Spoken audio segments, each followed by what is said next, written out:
अस्सलाम वालेकुम क्लास। आज जो हमारे पास लेक्चर है पंक्चुएशन के हवाले से वो है dash and hyphen.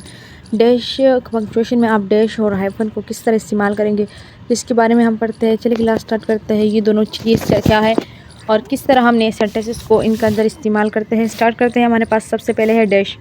What is dash and how to use in the English grammar, वे are important for the English sentences, और किस तरह ये सेंटेंसेस के इस्तेमाल होते हैं। इसके बारे में दो पॉइंट्स हैं, दो पॉइंट्स के बारे में डिटेल से पढ़ेंगे। किस तरह ये इस्तेमाल के टू इंडिकेट द सडन और drop break of the unfinished words or sentence. क्या होता है हमारे पास, कहने का मकसद ये है drop break unfinished words of the sentence. क्या होता है कि हमारे पास सडन कुछ अल्फाज़ें जो होती है वो निकलना, और अब्रप्ट ब्रेक कहने का मकसद ये है कुछ अल्फाज़ें जो दरमियान से कट जाती है हमारे पास, और उसको मिलाने के लिए आप फिर से यानी कि इतना आप सेंटेंसेस आपने कंप्लीट कर लिया लेकिन कुछ और वर्ड्स है जो आपने ऐड करने हैं, तो आप क्या कर लेते हो कि डैश लगा के उसे आगे स्टार्ट कर लेते हो। फिर आपके पास आता है अनफिनिश्ड वर्ड्स, और हमारे पास यानी चीज़ ख़त्म नहीं हुई अभी तक और सेंटेंसेस जारी है, तो इस चीज़ को हम क्या कहते हैं, ये हमारे पास डैश है। तो ये पहला एग्जाम्पल इसमें देख के कि शी विल बी हियर सून, उसने बहुत जल्दी सुना, एंड वेट अ मिनट, और कुछ देर का इंतज़ार करने को कहा। हु आर यू, तुम कौन हो, तुम कौन हो। तो ये जो हमारे पास सेंटेंस है, पहले तो इसने पहला उससे पूछा है, फिर उसके बाद इसने कंप्लीट करने का कहा था। तो सेंटेंसेस का कहने का मकसद यहाँ पर ये है कि जो सेंटेंसेस इन्होंने बताई है, जो यहाँ पर हाइफी लगा हुआ है डैश का कहने का यही है कि उन्होंने सेंटेंसेस को कंप्लीट नहीं बताया था, तो फिर बाद में इसने दूसरा सवाल करना चाहा था, तो इसलिए फिर उसने डैश लगा के आगे स्टार्ट कर दिया है। अब दूसरा सेंटेंसेस का कहने का है to set off a summary of preceding series. Summary of series का कहना क्या, एक जुड़ा हुआ लफ्ज़ जारी हुआ। आप सीरीज़ के बारे में पढ़ चुके होंगे कि सीरीज़ होता क्या है।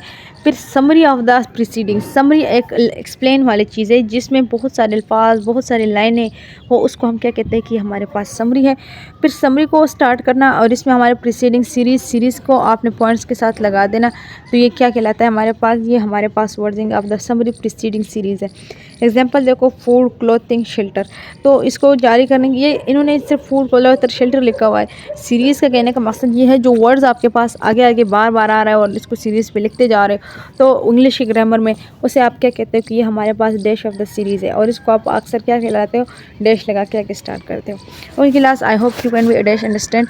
नेक्स्ट पार्ट स्टार्ट करते हैं इसका। हाइफन क्या होता है और हाइफन को किस तरह इस्तेमाल किया जाता है। डैश थोड़ा बड़ा होता है जबकि हाइफन उसके मुकाबले में थोड़ा सा छोटा होता है, और हाइफन का कुछ और रूल होता है, डैश का कुछ और रूल होता है।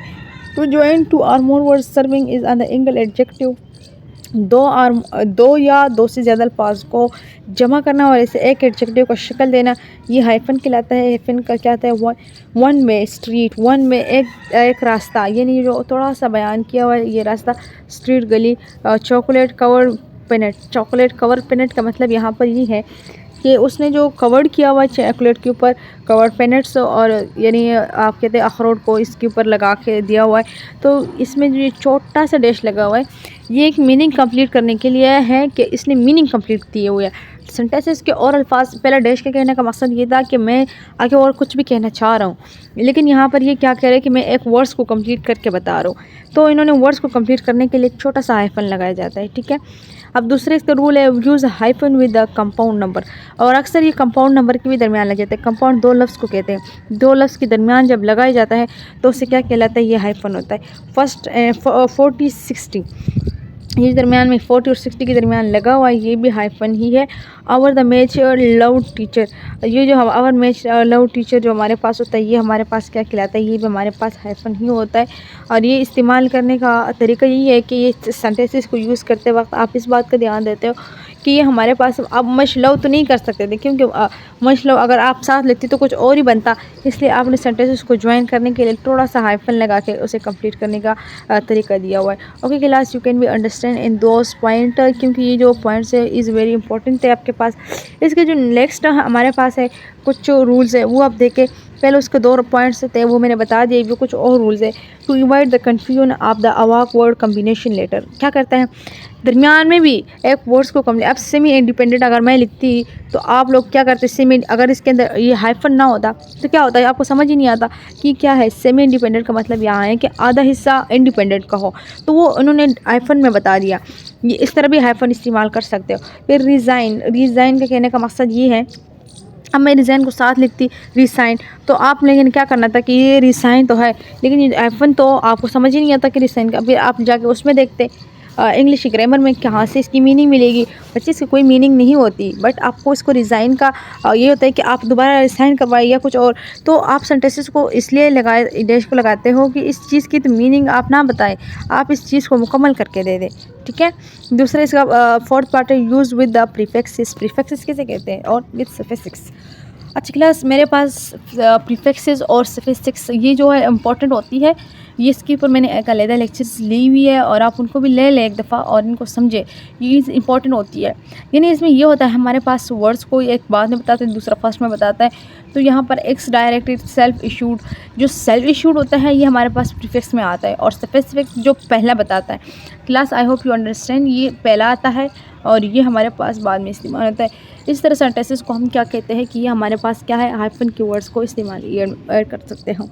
अच्छा 5 है to divide words at the end of line necessary. क्या होता है, एक तो हमारे पास वर्ड्स को डिवाइड करता है और इसके ज़रूरी लाइन को हमारे पास जो है लाइनें जो हमारे पास वर्ड्स होती है उनको भी ज़रूरी उसको एंड करवाना होता है। तो ये हमारे पास सीलिंग।